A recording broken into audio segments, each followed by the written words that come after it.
Paramashivoham.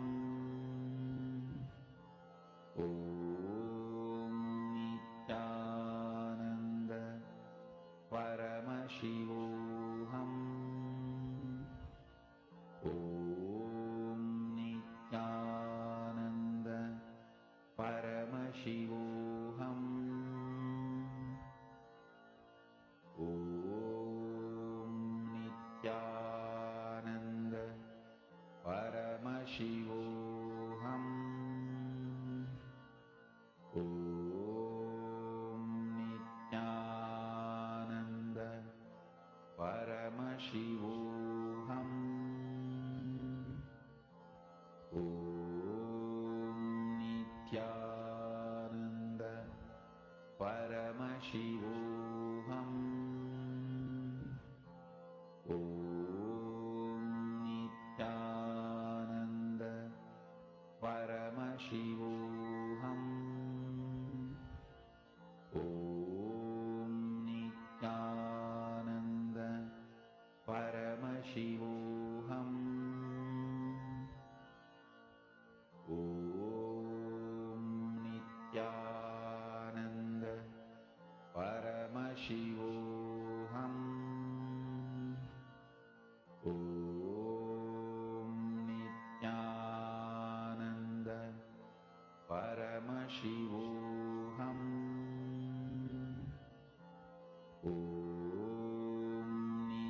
Nityanandam, now, as all of you have finished manifesting, let's move to the next and a very important session for today's initiation, where we're going to learn about the technology of spiritual healing. Understand? You have 7 major energy centers. About these 7 major energy centers, almost all religions talk. The 8th energy center, where all these 7 merge, become one with, is what is Anandagandha. That is why I say it is not even a separate chakra, it is a space, source of superconscious energy, where the matter comes in direct contact with consciousness, where the consciousness is directly touching the matter.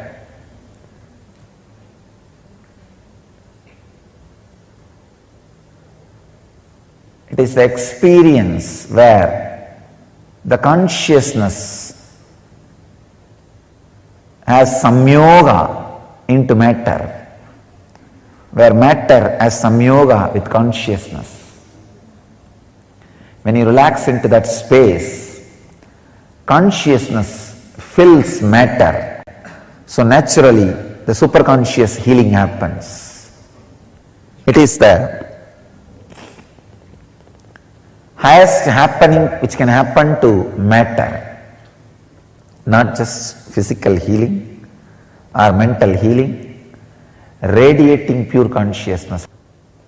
The source of Anandagandha,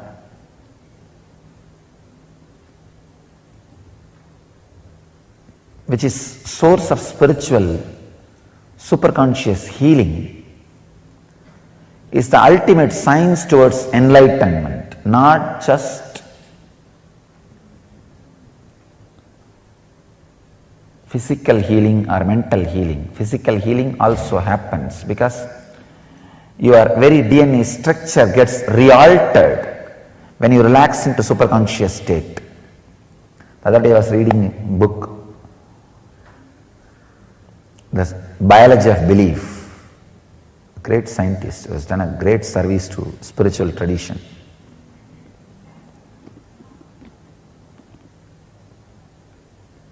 His researches really prove even the very DNA structure can be changed if your consciousness infiltrates the matter. Anandagandha chakra is the door where consciousness can infiltrate matter, where it can fill you.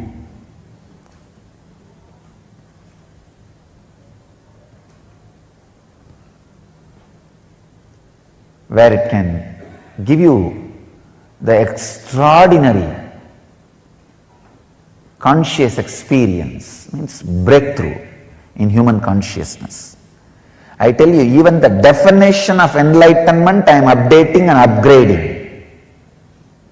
Understand, I am not only updating the definition of enlightenment, I am upgrading the experience of enlightenment to human bodies.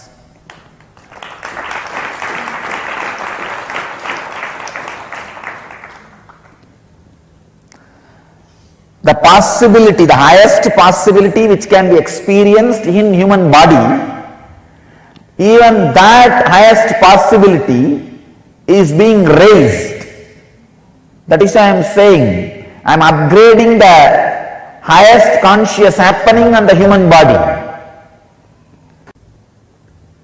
I am breaking the very consciousness on which they are standing. I am giving a breakthrough to the whole human consciousness.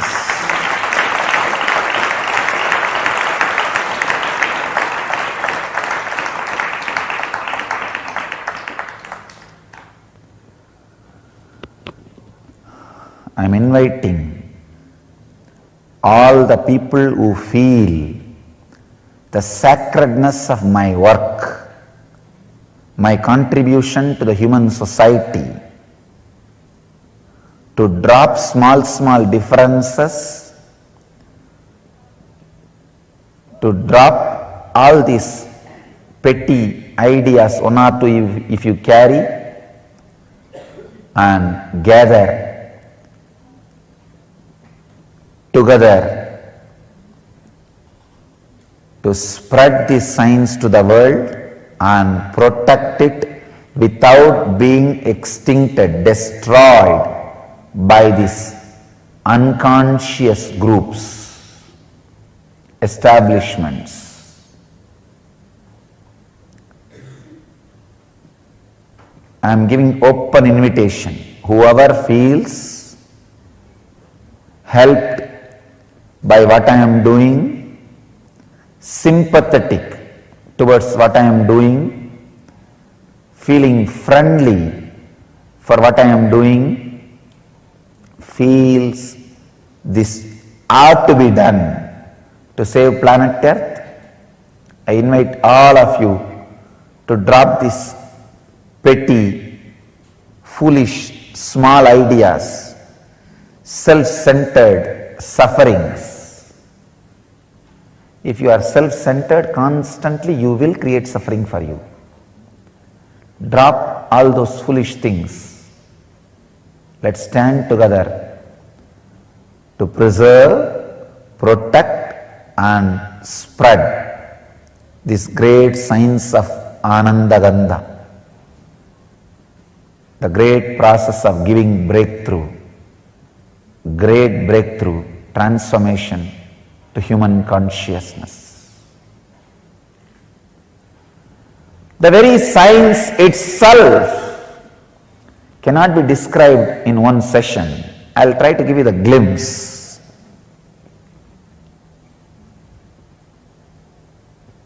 The higher you move in your chakras, the more subtle you become. The subtlest possible chakra is Anandagandha chakra, where you are no more ordinary human and just disappeared into the extraordinary superconsciousness.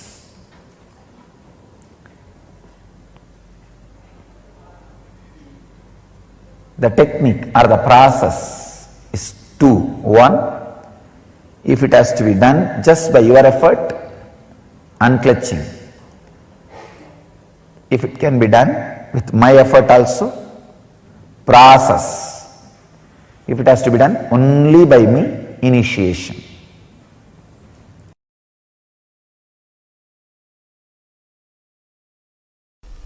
Please understand,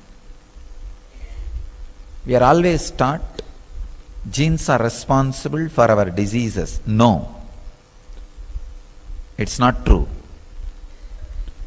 Even your DNA is not responsible. The quality of your consciousness is responsible. The quality of consciousness can directly change DNA. Asan Church very beautifully proves even the persistent diseases handed over to you by the previous generations, like cancer, sugar, blood pressure, heart diseases, even they can be just altered, changed, transformed by the quality of your consciousness.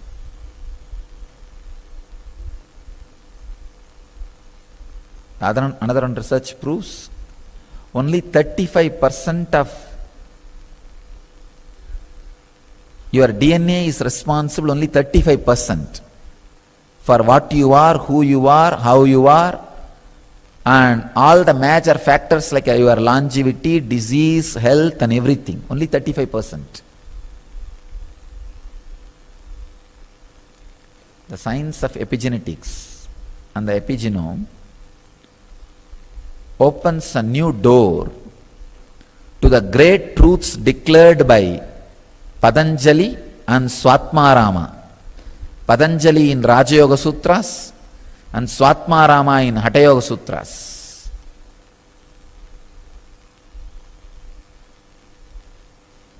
Shiva Sutras says very clearly, the man who is in perfect health just by his nisangalpa, means the intentionless consciousness, can transmit that to a human being or any being. That is what is exactly the science of healing.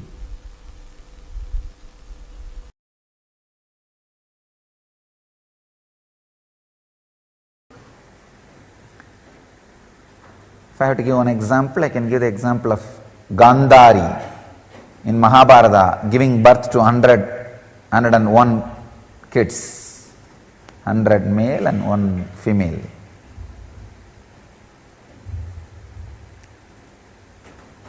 She got aborted. The rishi saw the flesh and really felt bad for the mother. Mother was unconsolable. So he makes 100 pots filled with ghee and different herbs, and the stem cell, the same process used in stem cell, the human cloning, first human cloning happened on the planet Earth, and 101 beings came out of the 101 pots, 100 male and 1 female.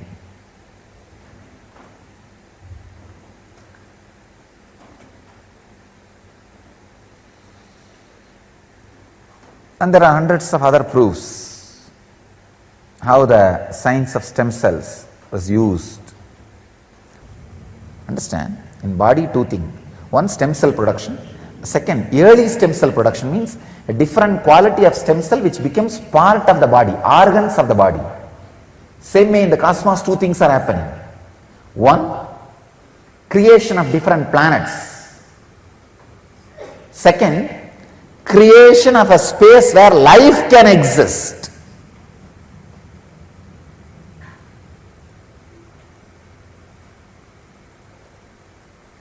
Compassion is responsible for one planet becoming many planets. Let me enjoy myself. That mood is responsible for creating a space where life can happen.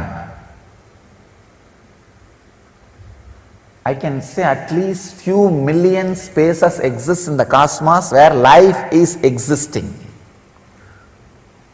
Where life is existing. Same way, in the microcosm, in the body, for stem cell to become many, the reason is bhakti, the devotion. Second thing, how the early stem cell production happens. The stem cells which become part of your organs. I saw surrender. Surrender is nothing but the devotion which became part of your biomemory. The stabilized devotion is surrender. Surrender means, see, devotion means where you and the person or the object or the space to which you are devoted, both exist. But in surrender, you say, let you exist, that's enough.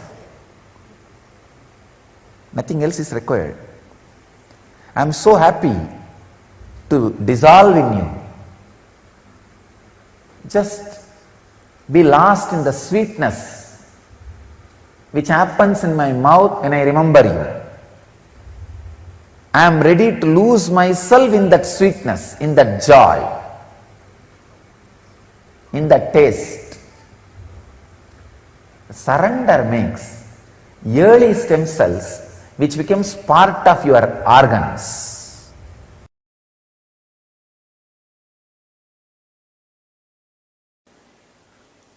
I wanted to share a few things about the extraordinary researches and discoveries done by the disciples of Maharshi Mahesh Yogi on Vedic literature and how the Vedic literature corresponds to special aspects of human physiology.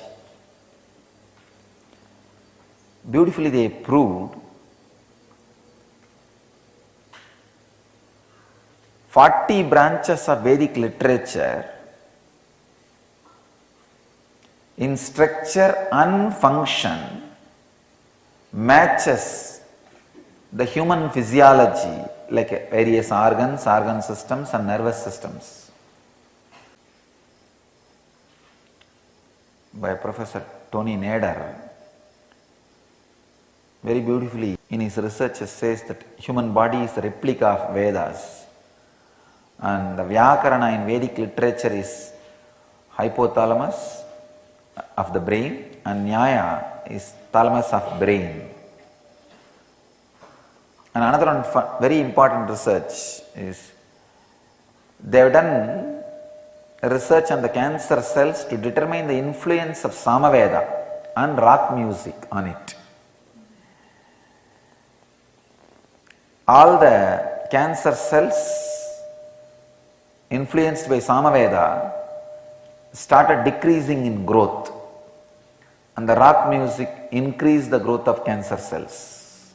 It's very surprising research. They proved it.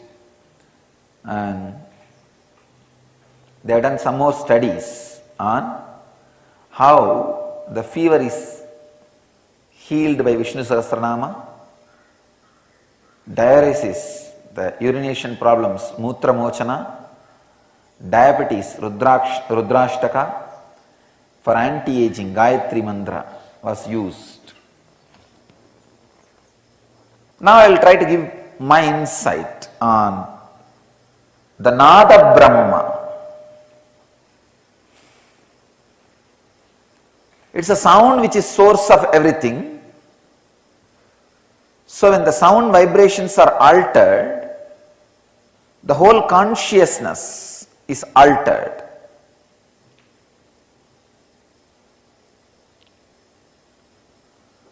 The reflection of consciousness in your body, mind and brain is altered. When the reflection of your consciousness on the body, mind and brain is altered, the physiology of the body, mind and brain gets altered. Please understand, when I say physiology of a mind, I mean mind does have a physiology. It has a clear structure.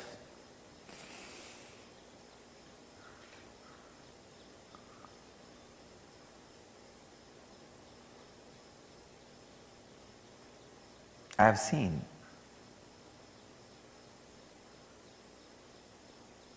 Raghupati Yogi, my yoga master, playing with sounds. He will take a stone and create a sound like as if that stone is hit by a hammer. The stone will become two pieces. It will become pieces. The same way iron rope. He will take iron rope and create a sound through the tongue. as if it is hit by a powerful tool, weapon, cutter. It will just break into pieces. And it will create a sound like throwing a stone. The bird from the tree will fall.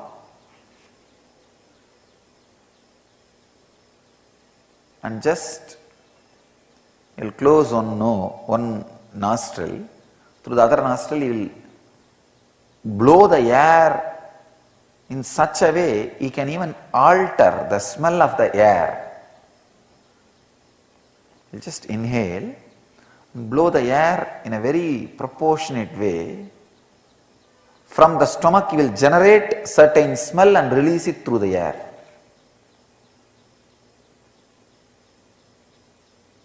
I have seen, he used to make Siddha medicines also, for which he needs snake venom, snake poison. So he will just do some kind of a pranayam, create a sound and release a particular smell through the nose. The snakes will automatically come near him as if they are in the sexual orgasm. When the snakes get into the intercourse, two snakes, they will roll on the ground and they will move just by rolling. Only if you have seen, if you are from Indian village and seen, you will understand what I am talking. They will not move like a normal way. They will be rolling on the ground, unmoving. They will completely be rolling, unmoving. I have seen the snakes getting into that kind of an orgasmic mood just by the smell. Just by the smell he releases, they will get into that mood and come towards him as if they are in that ecstasy. And all he will do is he will have a small cup, the stone cup, and he will take that snake and put the mouth and take the venom and release them. Just through sound, he will insert certain sound inside the body and create a smell from the body and release it through the nostrils. First you need to play with silence. Then automatically the whole science of playing with sound will be revealed to you. Playing with silence is the technique to achieve the state of playing with the sound.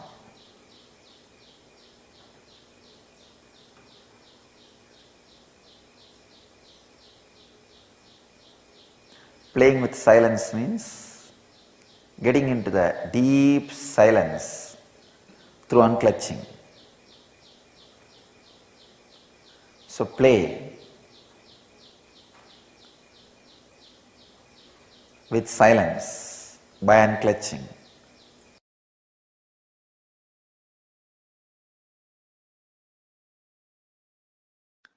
In quantum physics there is a term entanglement.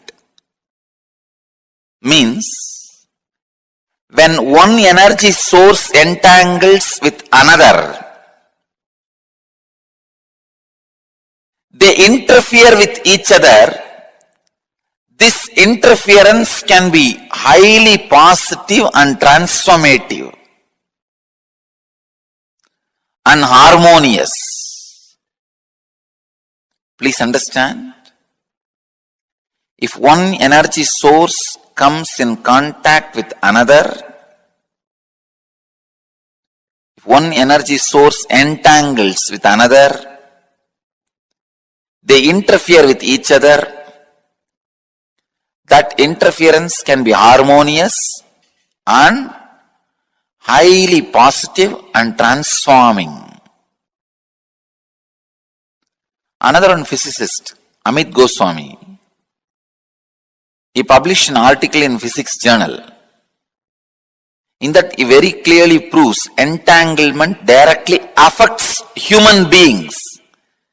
Please understand, entanglement affects human beings. There are thousands of examples for entanglement. If you have some 200 pendulum clocks put on one wall.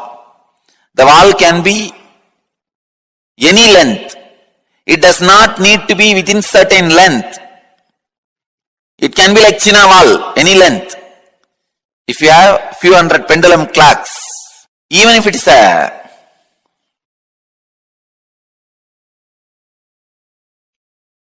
long wall, put hundreds of pendulum clocks and start them all at different times. See, within next few minutes, all the pendulums will swing in synchronicity.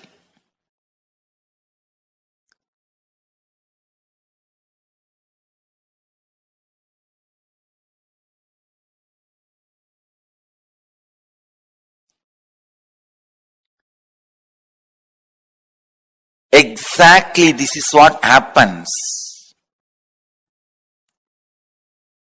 when you come in the breathing space of the healer. Please understand.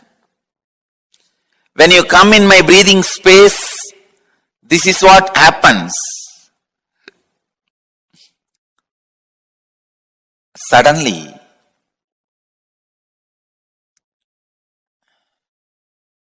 your mind gets entangled with my no mind. I wanted to tell you, entanglement is only in the thought level. If your mind entangles with my no mind, it is entanglement, thought level. Next, please understand, if your muscle memory gets entangled with my muscle memory, that is called entrainment. If your biomemory gets entangled with my biomemory, it's called enlightenment. Entanglement can move to entrainment, then entrainment can become enlightenment. You need to know a few things. How this healing happens. See, healing happens in the entanglement level. Kundalini awakening happens in the entrainment level. Levitation happens in deeper than entrainment. I can say momentary enlightenment.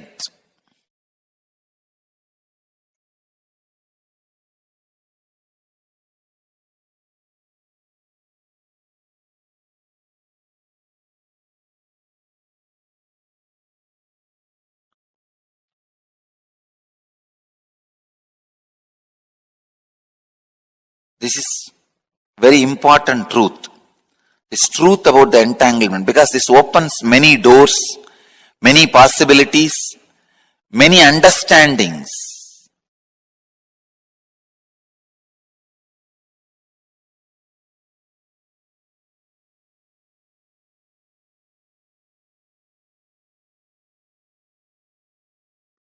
How I heal through healers? Because all my healers are pendulum clocks. Any other broken little altered pendulum clock, I add it in one wall. Both clocks start swinging synchronistically. Understand? That's all. Each one of my healer is my pendulum clock. If you are little broken, disturbed pendulum clock, if both are hung in one breathing space, your pendulum also starts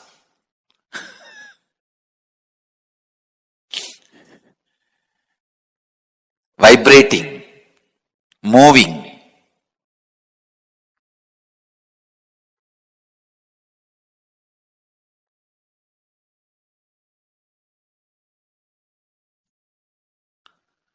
The same tune.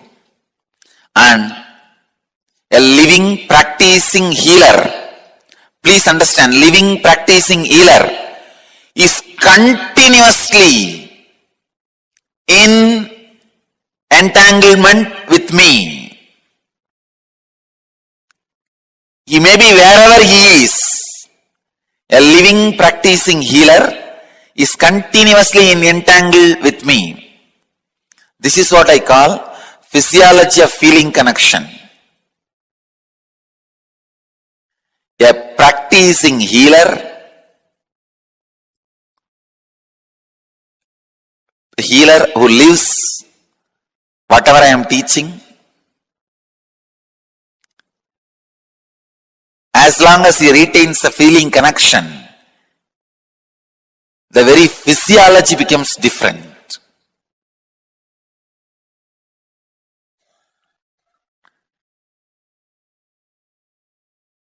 Entanglement means two person falling in tune with same thought.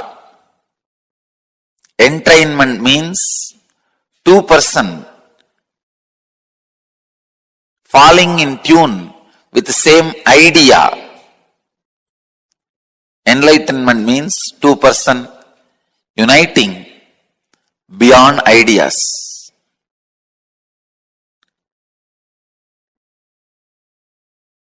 When you unclutch, you are in entangle with me. You are in entanglement with me.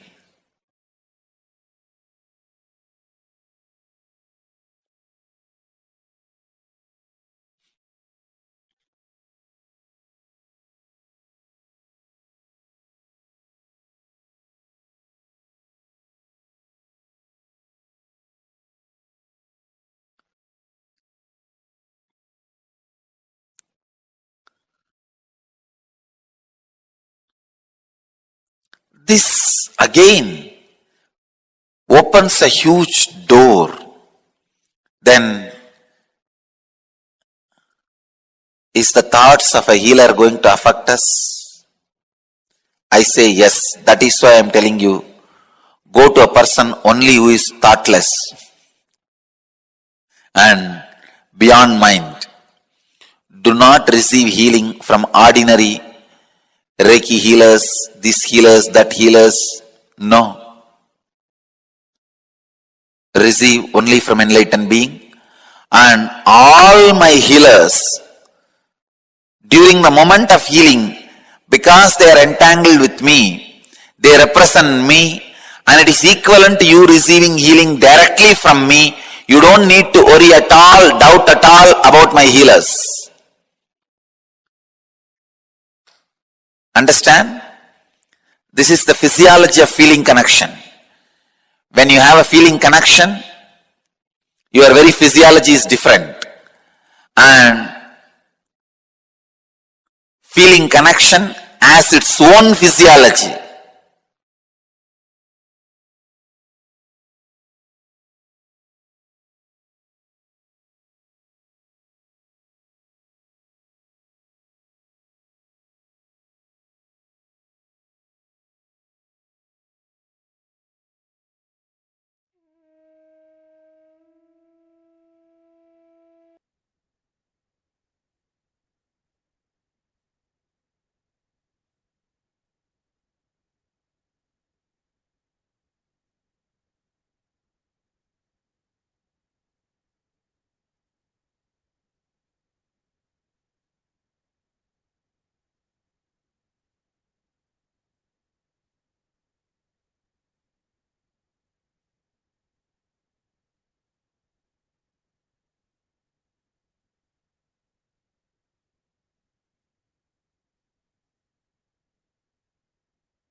Nithyananda. How many of you understood the exact science of healing that Swamiji revealed just now? Please understand, this is the exact initiation all of us are going to be receiving today. We're all going to be receiving the initiation into Healer's Initiation. I'd like to start this with a question. Can I ask here, how many of you are receiving the Healer's Initiation for the first time today? Can you all post in the chat, please? Who are all here receiving the Healer's Initiation for the first time today? Ma Prithvi Prasad for the first time. Okay, interesting. Very nice. All the others who are all here, for anyone for the first time? Or is there anyone who wants to request the re-initiation? Because I know many of you here, actually almost every one of you here have received it in the past.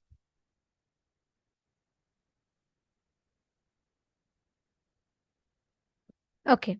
Now, let us understand the exact science of Healer's Initiation. How exactly it works. What are the do's and don'ts of a spiritual healer?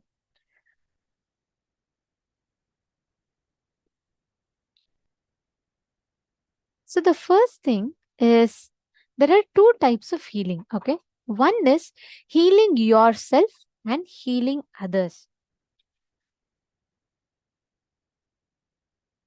In the first initiation, where you're only healing yourself, there are no restrictions, there's nothing.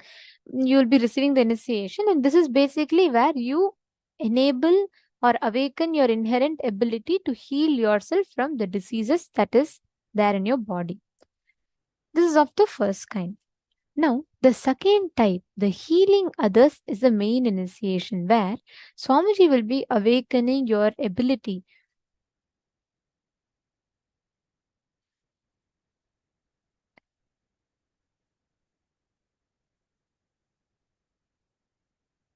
another person. So if you are receiving this initiation of being able to heal others, then you will have to say no to smoking, drinking, or eating any non-vegetarian food. So this is not like a restriction, but this is a lifestyle. And we will now be later we'll be explaining to you all why as well. But let's quickly first understand each of these. See, when you drink or smoke or eat non-veg, the energy in your body is completely suppressed.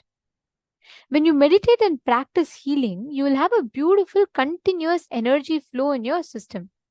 Your whole system will literally be experiencing a very beautiful flow of energy.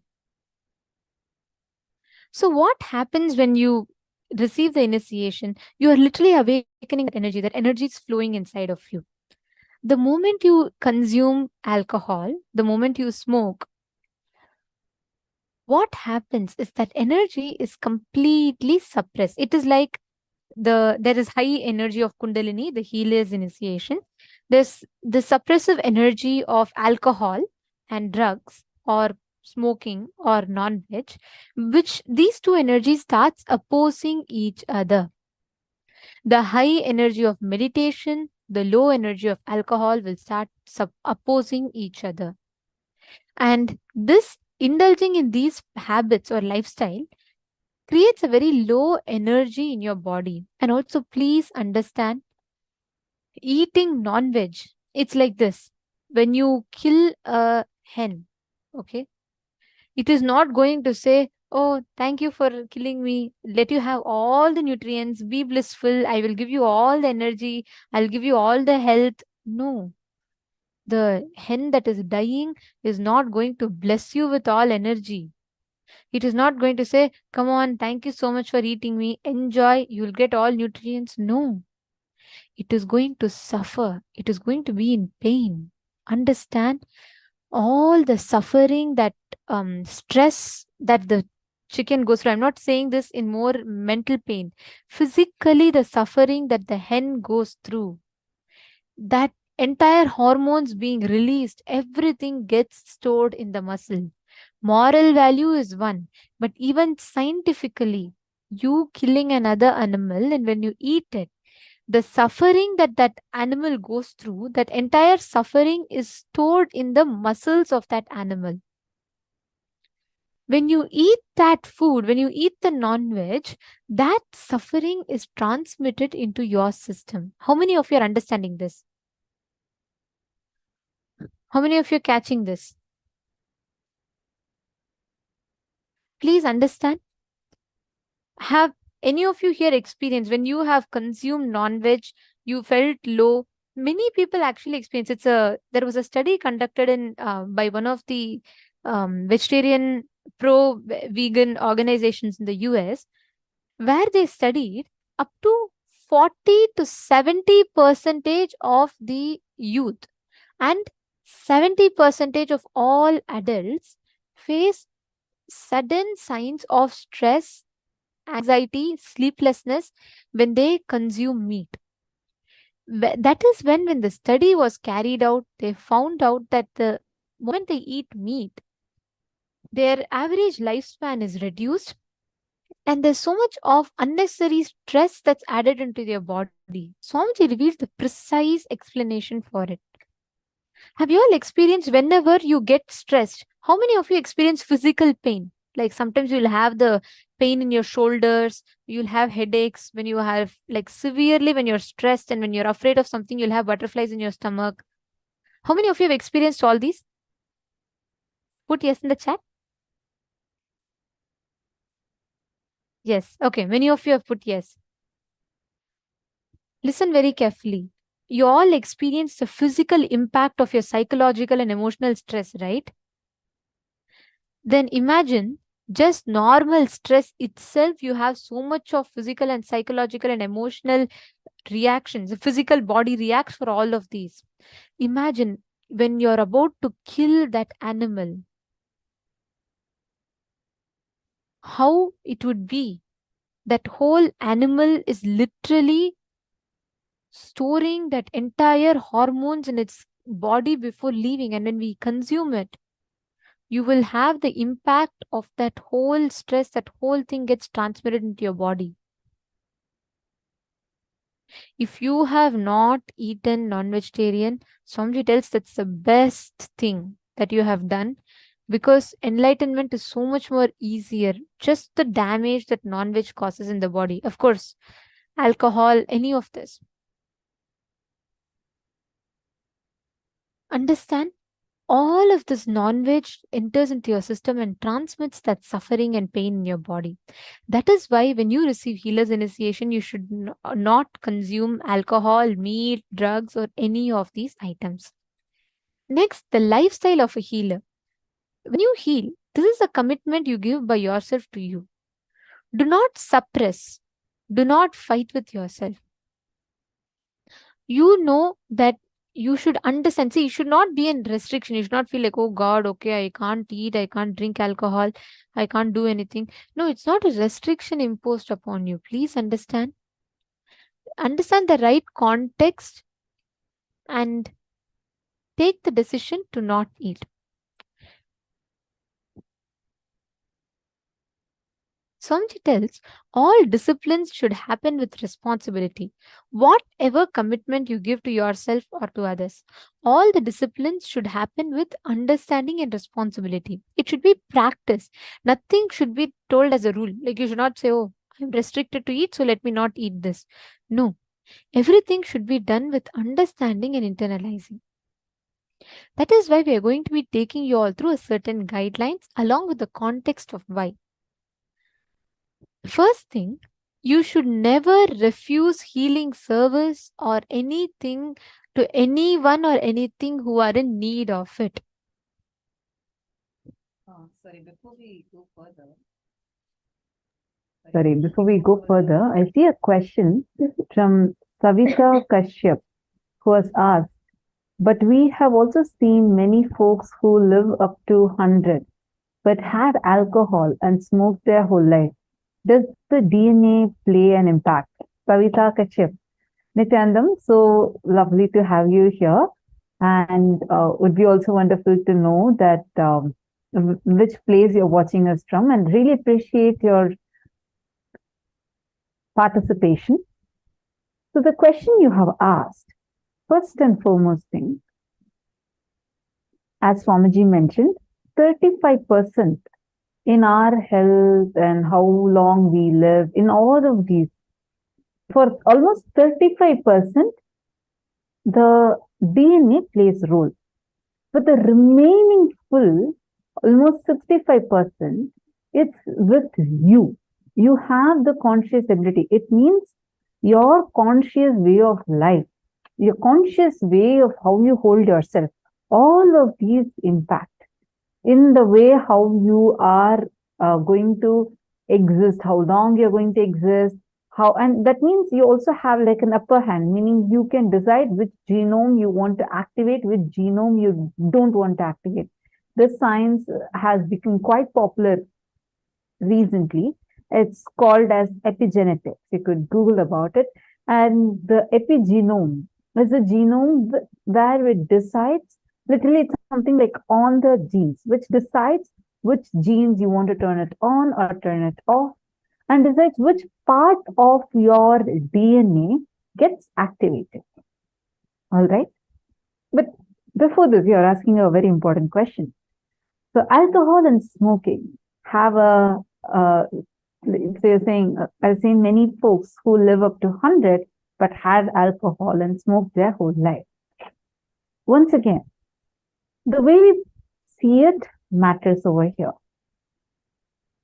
First, alcohol and smoking destroys your very consciousness, not just your physical body, not just your mental body, but your very consciousness. Second, the lifespan that they could have lived is way much more, that has reduced to how many ever number of years they have lived. We need to understand this, because the life expectancy of many people, especially if you have seen someone from the previous generation, means if you're saying you've seen people who have lived almost up to 100, it's definitely from the previous 2 generations. Which means the life expectancy of the previous 2 generations was much more than what it is today.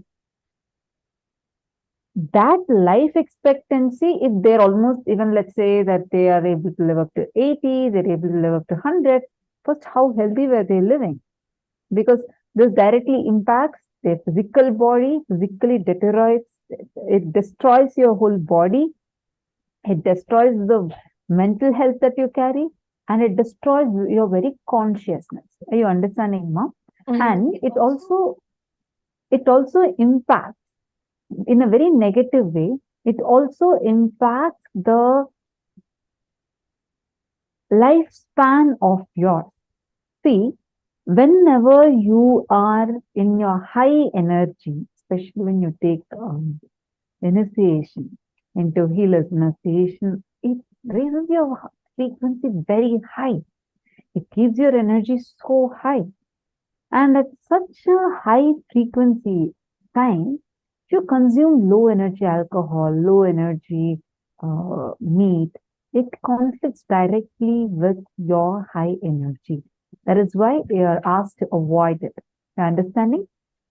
You can see the people that you're mentioning about, because definitely the lifespan reduces drastically.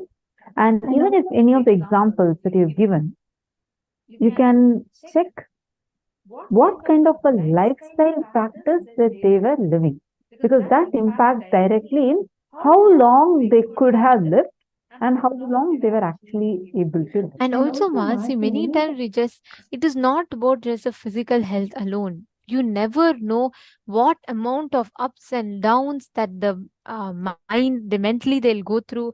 All of this happens along with alcohol. Understand, alcohol is always low energy. There could have been other factors that might have contributed to their longevity, but it is not just not just the physically living longer, even the mental health, how they were, the kind of ups and downs that their body goes through, the hormonal impacts, all this has an impact. You're understanding, ma? Most of the times we just see it's about the physical health. Physically, also, it's scientifically established. Imagine the smoking box itself says smoking kills you and it sells. That is the way it addicts. Even despite you seeing right in front of your eyes how smoking kills, you're still going to, something in you pushes to go pick up that cigarette and smoke because that is the way it addicts you. So, anyways, let's come back to the topic of initiating a healer's initiation. So, first thing, you should never refuse healing service to anyone or anything in need of it, whether it is plant, animals, or inanimate objects or animate objects, both. For example, if your laptop is not working, you should heal. If you have even someone you think is your enemy is coming and asking you healing, please heal. Any personal conflict or difference in ideology with a person should not come in the way of providing healing service to that person. If someone is of a different belief from you, or let's say your colleague is not in agreement with something that you are saying in another project, but he is in need of healing, you should never deny healing to such a person. Healing should never be denied. Clear? Consciousness is energy. There is nothing like inanimate or animate. Even laptops, even Atmalinga, so many people here have stories of how they have healed. I have healed a plant, like a plant was completely dying, a tulsi plant. And it was like almost dead. Its branches were all broken.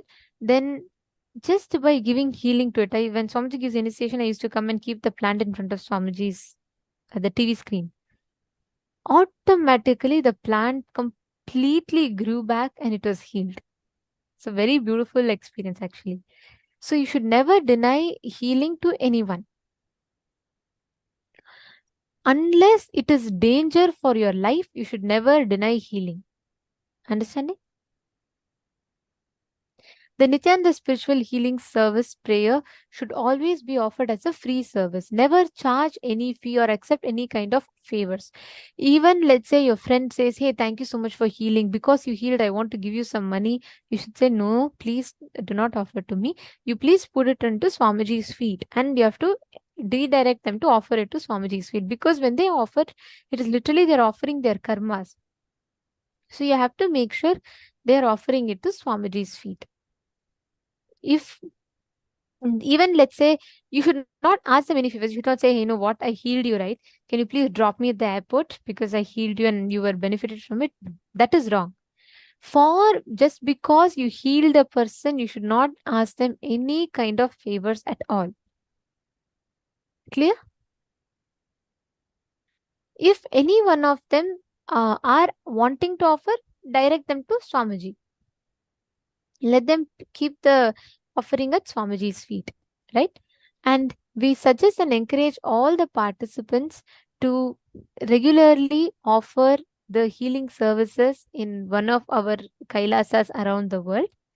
And understand, healer's initiation is an opportunity that you will have to give that ultimate experience of healing. The gift that you have received to share that with others. Now, someone has been responsible for bringing you to Swamiji, and therefore something has been added to your life, is it not? You are doing the same. There are many people who worship the ones who introduced them to Swamiji. Just like how people took up the responsibility of introducing you to Swamiji, you should take up the responsibility for this to reach out to more people.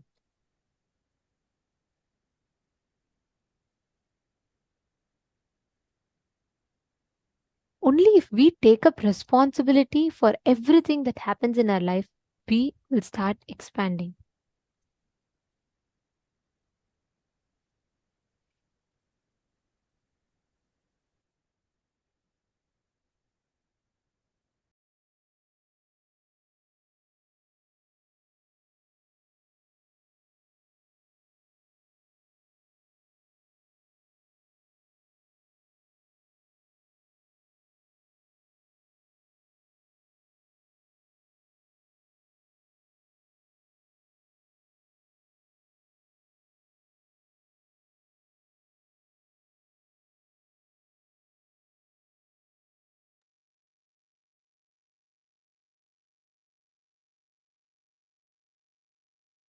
Understand, responsibility is a consciousness. Only those who feel responsibility as a consciousness can become spiritual healers. Be very clear. You can stand up only if you feel responsible for people's spiritual upliftment. When you stand up with responsibility, you expand and the divine energy flows through you.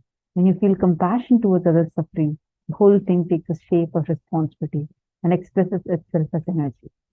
That's all.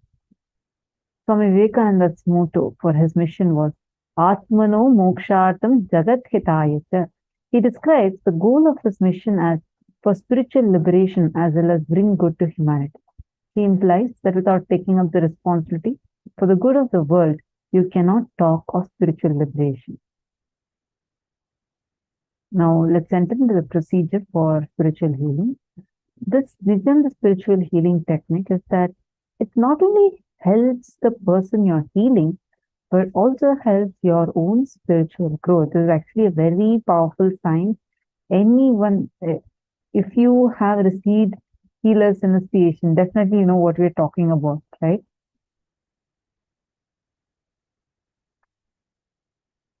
It's such a powerful science where not only that you would be able to give healing to another person, but while giving healing to the other person, even you yourself would experience that immense healing.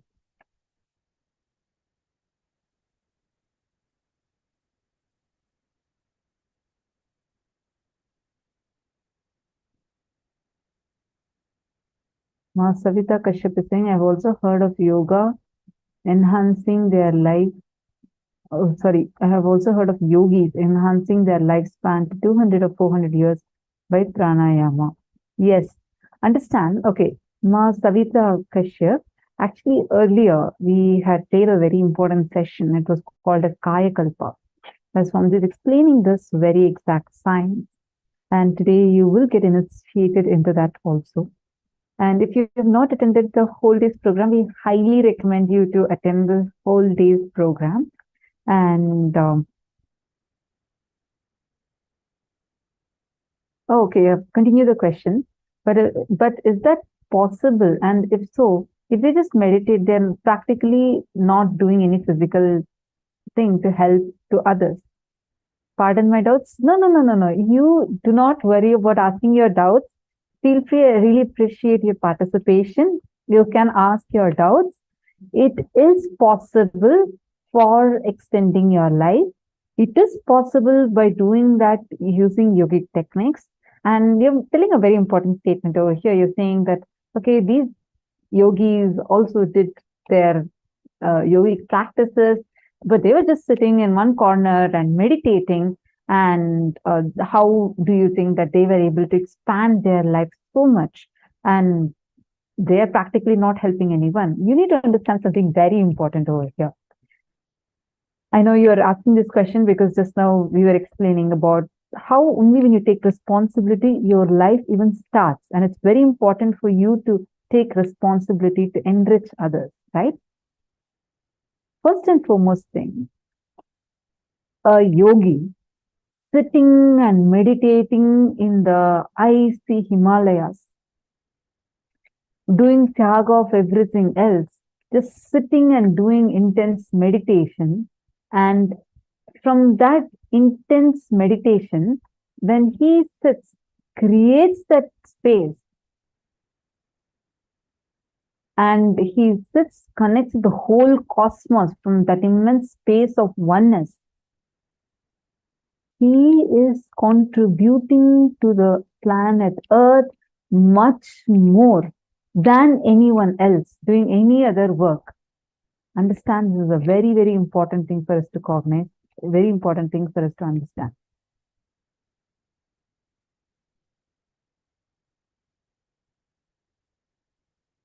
Ma Prithvi Prasad is saying, your Tamil Brahmins, they didn't consume meat. That's wonderful. Really appreciate your lifestyle. Actually, that really helps, Ma. You will have a lot more powers within you which can be awakened.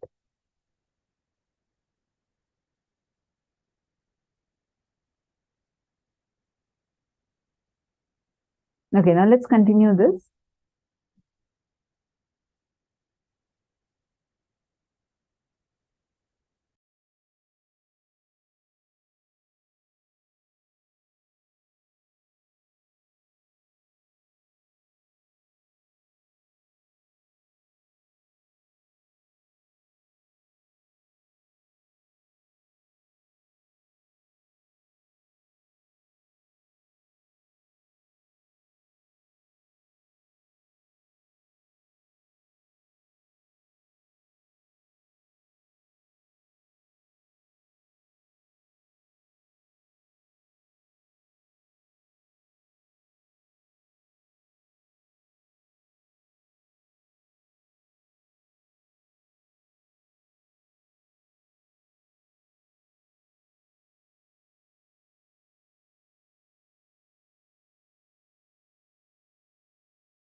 Understand, for social reasons, you can directly touch and heal only people of your gender. And for the opposite gender, please use the healing stick provided to you during the healer's initiation.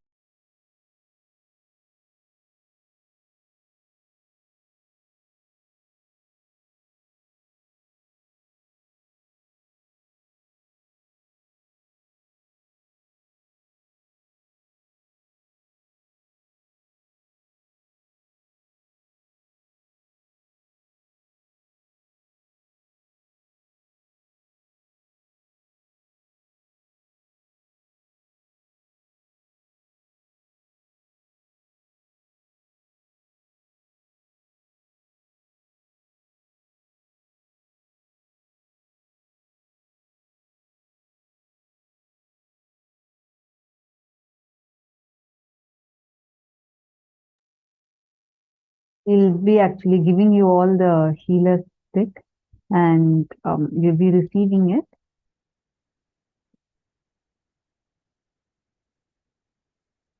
You can use your Atmalinga also for the purpose of healing. All right. This is the way how you are going to be standing and doing the healing. So you should always stand only in the side, either sides of the person who you are healing, or you can stand at the back.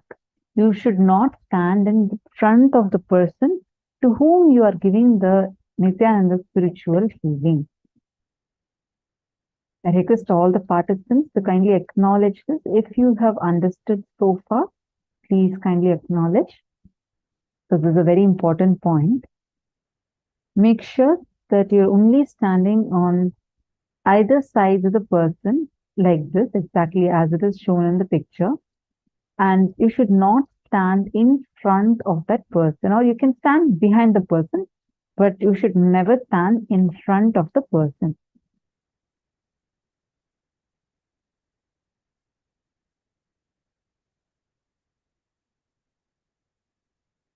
Are all of us clear so far? Thank you. And one of the most important things here is you should also have Swamiji's picture always.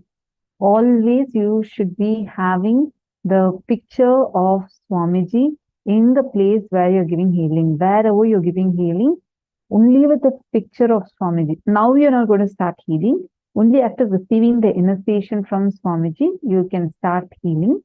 And this is the procedure how to do the healing. It is so powerful. It's so powerful. Anyone who receives this initiation can do it. The first level initiation is healing for you. You can do the healing for yourself. Those who are ready for the lifestyle, you are ready to commit, you can apply for the initiation to do healing for others also. And both the initiations today you are going to be receiving. And during this process, it's important, there are a few important procedures that we need to follow at all times. First, there has to be a picture of Swamiji during the process of healing. The best advice would be for it to be in front of the person so that both you and the person who's receiving the healing can look at the picture of Swamiji. Second, you should be playing the Mahavakya, and the Mahavakya, you all hear it during the power manifestation. This is available on the YouTube also. We will also be emailing it to you today. You have to play this Mahavakya audio while you are giving the healing. Now let's understand the procedure of how exactly to heal. First, you're going to place the palm on the area to be healed or on the Sahasrara Chakra. Sahasrara Chakra is the topmost, like the crown center of your head. This is called as this exact place is called as the Sahasrara Chakra. You can place your hands, your palms on the person's Sahasrara Chakra, or let's say the person is having elbow pain. You can place your hands on that person's elbow, wherever they want the healing. You can place the hands there, close your eyes, and visualize Swamiji's face. Visualize the beautiful form of Swamiji, and you're going to bring your awareness to your Anandagandha chakra. Anandagandha chakra is the region below your heart center and above your navel center. This region is Anandagandha chakra. So in this region, the Anandagandha chakra, you're going to bring your awareness, visualizing Swamiji's form, and you should start chanting the Mahavakya. Om Nithyananda Paramashivam. Immediately you will find energy just gushing forth from your Anandagandha chakra. You just simply bring your awareness into the Anandagandha chakra and relax into yourself. Don't worry about the energy flow. It will happen on its own. Don't worry when is it starting, when will it stop. It will be on its own. Understand it's a cosmic intelligence. So listen clearly. I'm going to repeat the process again. You're going to stand or sit. Anything is perfectly fine. Make sure you're either in the side or behind the person to who you want to give the healing. Please make sure you're having the picture, the photograph of Swamiji, either in front or anywhere. And it has to be in a place where it's visible for both of you within the room that you're healing. And place your palm on the person's Sahasrara chakra, on the top of their head, or on the place where they need the healing. You're going to then bring your awareness to your Anandagandha chakra. Remember the beautiful form of Swamiji. You'll immediately sense the energy just gushing into your Anandagandha chakra. Just bring your awareness there and relax into that energy. You will actually feel the energy will start flowing through your palms, flowing through you and into your palms and to the person to who you are giving the healing. Once you are relaxed, and mainly you should start chanting the Mahavakya. Om Nithyananda Paramashivoham. And you could even play it, but you should be chanting also. Once you're relaxed into yourself, feel only the boundless energy that's flowing through you. Continue as long as you feel the person is drawing the energy. You'll actually sense this effortlessly. Simply your hand will automatically drop.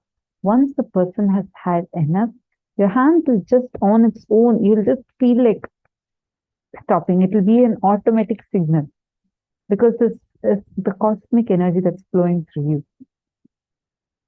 And make sure your body language is showing the care and concern to the person. Be aware, be sensitive to the needs of those who are around you, and play Mahavakya during the prayer service. And always make sure that there is a picture of Swamiji in the room that you're giving the healing. Now, important legal disclaimers.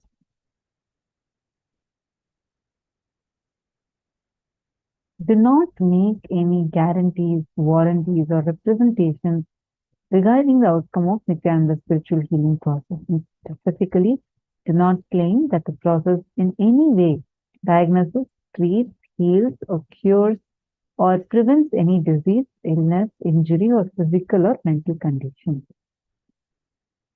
Do not use the word patient to the person who is receiving healing.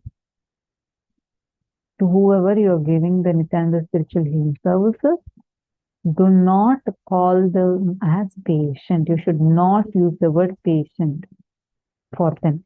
And if you are a licensed physician or other licensed healthcare practitioner, advise everyone to whom you are providing the Nithyananda spiritual healing services that such services do not constitute diagnosis, care, or treatment, or the practice of the medicine or any other health care. The Nithyananda spiritual healing does not involve the diagnosis or treatment of any medical or psychological condition and does not involve the use of any physical intervention or manipulation of the human body. Any benefit that an individual experiences comes from within himself or herself based on his or her body's ability to heal on its own. Understand and acknowledge that your participation in the Nithyananda Spiritual Healing Program is on a voluntary basis.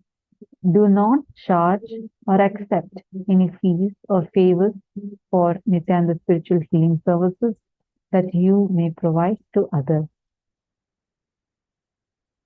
Do not provide Nithyananda Spiritual Healing Services if you are suffering from any physical, mental, or psychological disorders or taking any medicines for any physical, mental, or psychological disorders. If you become aware that an individual who has requested your Nithyananda Spiritual Healing Services appears to suffer from a mental disorder, do not provide Nithyananda Spiritual Healing Service and recommend that he or she seek attention from an appropriate licensed healthcare practitioner or mental health care provider.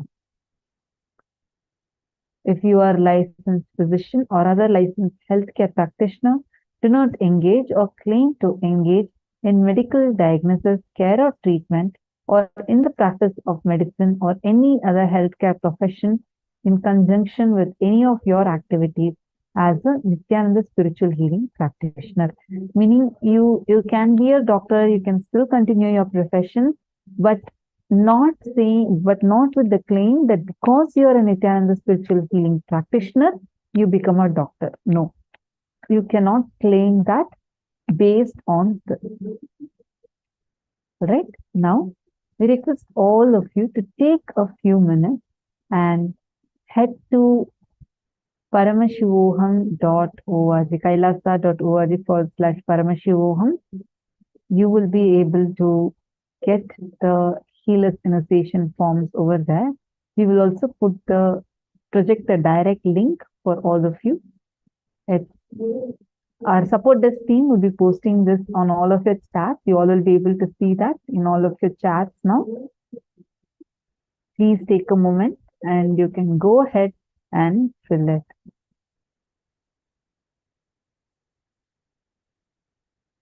Request all of you to take a few minutes.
All those who are applying for the first time,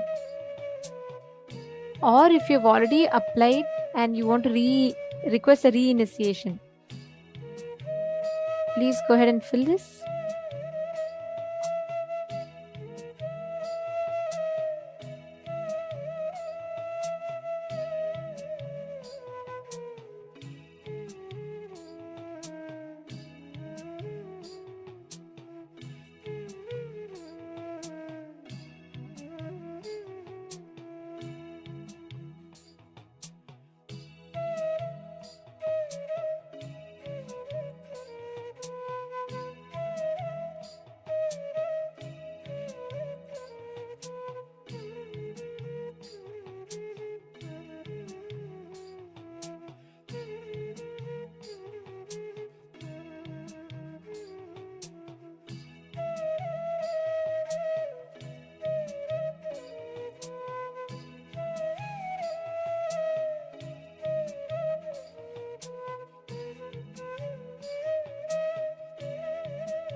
Yes.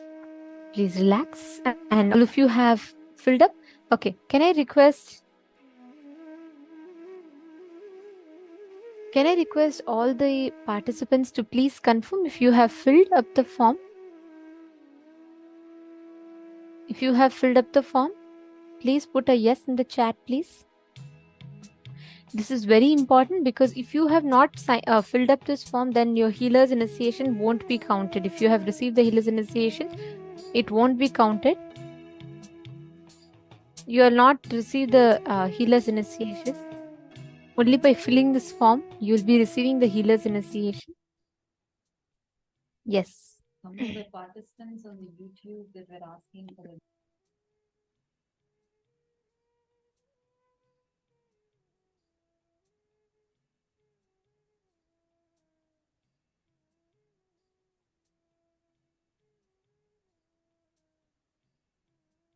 all the Zooms, YouTube, Facebook. I hope all of you have filled up.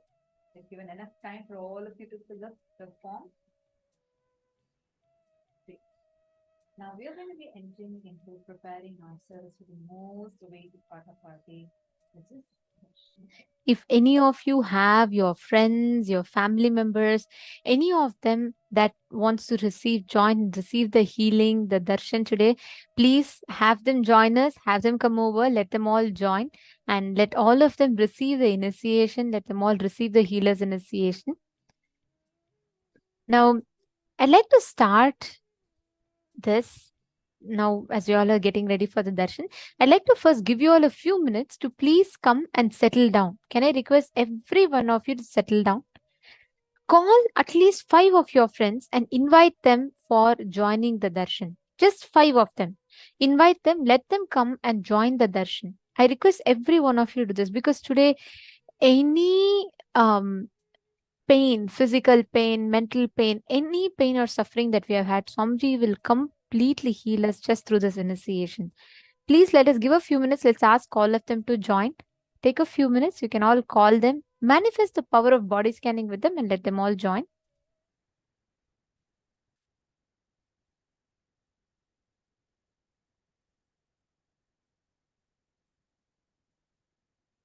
Paramashivoham.